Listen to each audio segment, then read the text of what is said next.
Welcome to What Now with Jay podcast, Season 2, Episode number 2. I am your host, Jay, author, educator, and flight attendant world traveler. On today's episode, I will be talking about my favorite places to travel and some recommendations for best places to travel for day trips and some general tips on traveling. So if you would like some more information on solo travel safety tips, be sure to check out Season 1, Episode 3 for more information. You are now listening to the What Now with Jay podcast, turning the past into a present filled with opportunity, with your host, Jay. There are so many beautiful places that I've traveled to that I cannot simply name just one or two. But to answer the question that I received, what are some of the most beautiful places that I've visited?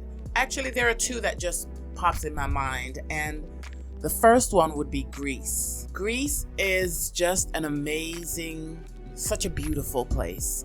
When I think of Greece, I just think of the blueness. So that one instantly comes to mind. Greece is made up of several, actually thousands of islands. And although I cannot speak of any of them other than Crete and Santorini, it is one of the most beautiful places I've been. And I know I've said that before. So Greece is not only beautiful, but the people are some of the nicest you will ever meet.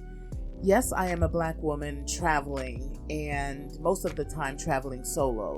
But from the moment I landed in Athens, I had to navigate my way to Santorini, and that was actually by taking another flight on one of those small puddle jumpers, as we call them. Just it was about a 30-minute flight. And navigating my way from Athens to Santorini was extremely easy. And I had no problems. I didn't feel unsafe at any time. People were very friendly. And once I got to the island of Santorini and met the people that were picking me up to take me to the resort, everything from there, I felt at ease. So I know that this is a place that I would encourage solo travelers to go. Another thing that I loved about Greece is the food. The food in Greece is basically Mediterranean. Things like octopus, as well as lots of fresh olives that are grown right there in Greece. Lots of fresh fish. Everything is caught from the ocean and cooked fresh for you. If you do not eat, of course, the foods that I mentioned earlier, there are lots of other options. You have vegetarian options, of course, all the chickens, beef, but there are lots and lots of options. Being in Greece, I never felt like I was out of place. There are so many other Black people, people like myself, walking around. And the wonderful thing about traveling is it's this worldwide thing where, you see other people that look like you, and we don't even have to say anything to each other. It's just that head nod or just that smile, and it's almost like this internal conversation that we're having with each other. But it's a good feeling to know that you are in another part of the world and you don't feel alone. There are other people that look like you. My second recommendation is Japan. And Japan is a country that I could talk about for days. It's if I really should say that I have a favorite, so far, Japan has been my favorite of all destinations that I've traveled. Japan, everything about it. This trip was in fact a family vacation, and it was wonderful.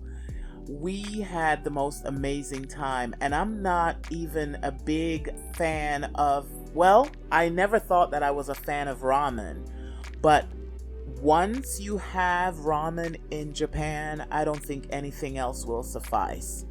It is the best experience, and not just the ramen, just the food in general. Anything you want, anything, whether it's from the coffee to the everything I would say is a 10 out of a 10. and just the country in general. As far as technology is concerned, it is something that you would have to see for yourself. Everything, it seems like they are light years ahead of what we are used to here in the United States. I just feel that if I could go to Japan every week, I would be right there. Just what amazed me was just how friendly everyone was. The people were nice. Of course, you know, they were very curious. There are a lot of Black people there. And I do believe that there are many tourists from all over the place. But there are also native Black people that are living in Japan. But one thing I will mention is they were very fascinated with my hair. I remember just being on the train, and I have this big afro, and they, you know, smiling, telling me, I heard several times how much they liked it.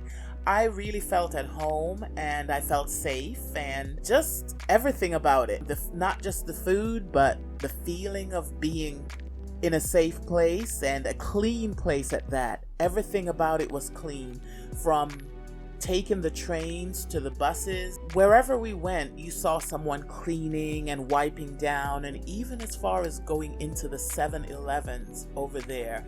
It's like no other 7-Elevens that you'd ever seen. You can get everything, absolutely everything, from the best sushi to just the best meals in a regular 7-Eleven.